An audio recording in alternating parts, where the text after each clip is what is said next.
매일 성경 말씀 묵상 고린도전서 1장 10절로 17절 같은 말, 같은 마음, 같은 뜻.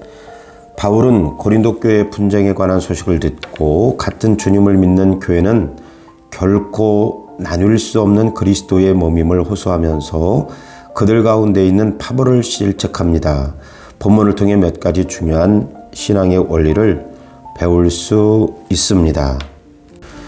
1번, 교회의 본질을 놓친 고린도 교회의 첫 번째 문제는 무엇입니까? 고린도전서 1장 10절로 12절. 고린도 교회는 환경적으로 보자면 경제적으로 부유한 도시였고 다양한 문화가 있는 도시였습니다. 뿐만 아니라 신앙적으로 보자면 모든 말과 지식에 풍족하며 은사의 부족함이 없는 교회라 그랬습니다.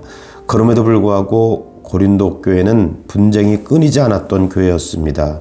그 원인을 들자면 교회에 들어온 세속화를 막지 못했고 또 한편으로는 복음을 오해했기 때문입니다.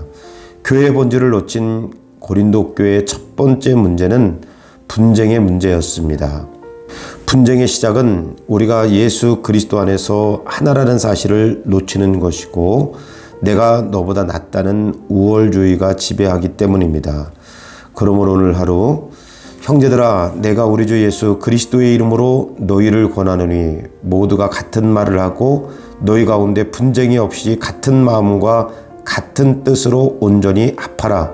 같은 말, 같은 마음, 같은 뜻으로 연합해야 하는 이유를 마음에 새기고 나와 다를 때 이해의 폭을 넓혀주기를 소원하는 복된 하루가 되기를 소원하시기 바랍니다.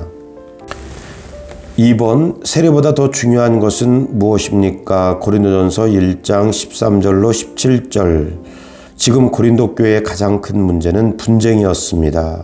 바울을 따르는 사람, 아볼로를 따르는 사람, 베드로를 따르는 사람, 이도 저도 아니고 오직 그리스도만을 따르는 것을 자랑하는 사람들로 인하여 고린도 교회가 몸살을 앓고 있을 때 바울은 세례를 예를 들어 무엇이 신앙의 본질인지를 권면했습니다. 예수 그리스도의 이름으로 세례를 주었으나 그 수도 몇 안 되었음을 실명까지 거론했습니다. 누구에게 세례를 받았는가 혹은 누가 세례를 주었는가가 중요한 게 아니라 복음을 전하는 것이 중요함을 예를 들어서 말씀하고 있습니다. 우리가 어떤 교회를 다니냐보다 담임 목사님이 누구냐보다 더 중요한 것은 복음대로 살고 있느냐가 더 중요합니다.